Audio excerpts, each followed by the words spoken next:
CBI निदेशक रंजीत सिन्हा के खिलाफ लगे आरोपों के मद्देनजर उच्चतम न्यायालय ने दिल्ली के मांस व्यापारी मोइन अख्तर कुरैशी के खिलाफ आयकर विभाग की जांच की मूल्यांकन रिपोर्ट 17 अक्टूबर तक पेश करने का केंद्र सरकार को निर्देश दिया है।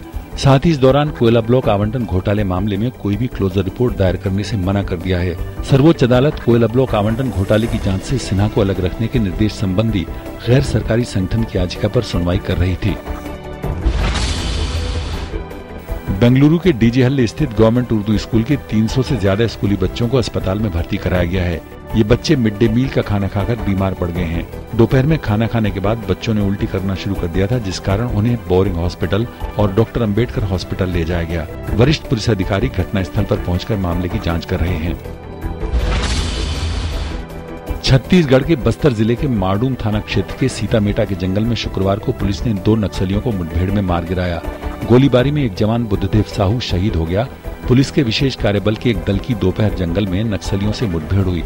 गोलीबारी के बाद नक्सली जंगल का फायदा उठाकर भाग गए। पुलिस ने घटना के बाद मौके से 5 हथियार और बड़ी मात्रा में गोला बारूद बरामद किया है।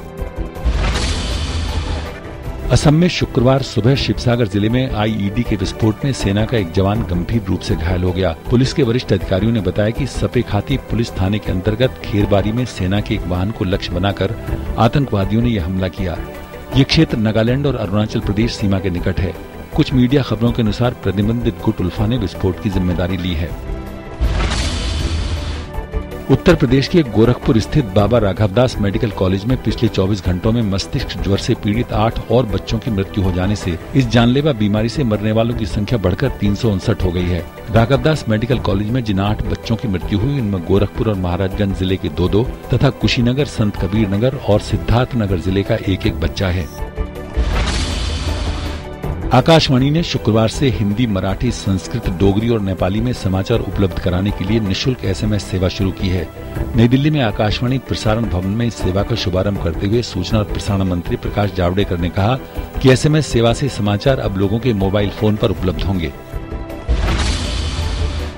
पर्यटन क्षेत्र में मोदी सरकार के 100 दिन का ब्यौरा देते हुए केंद्रीय मंत्री श्रीपद यशो नाइक ने बताया कि मंत्रालय ने जम्मू कश्मीर में विनाशकारी बाढ़ के कारण क्षतिग्रस्त पर्यटन सुविधाओं के पुनर्निर्माण के लिए 100 करोड़ रुपए का विशेष सहायता पैकेज घोषित किया है और जरूरत पड़ने पर अतिरिक्त राशि भी दी जाएगी। उन्होंने ये भी बताया कि मंत्रालय ने वाराणसी में गंगा के घाटों के विकास के लिए एक मेगा परियोजना तैयार की है और जल्द ही इसका क्रियान्वयन शुरू किया जाएगा। नाइक ने बताया कि बौद्ध स्थलों पर पर्यटन को बढ़ावा देने के लिए बिहार तथा उत्तर प्रदेश सरकार के सहयोग से बोध गया में 26 से 28 सितंबर तक बौद्ध सम्मेलन आयोजित किया जाएगा।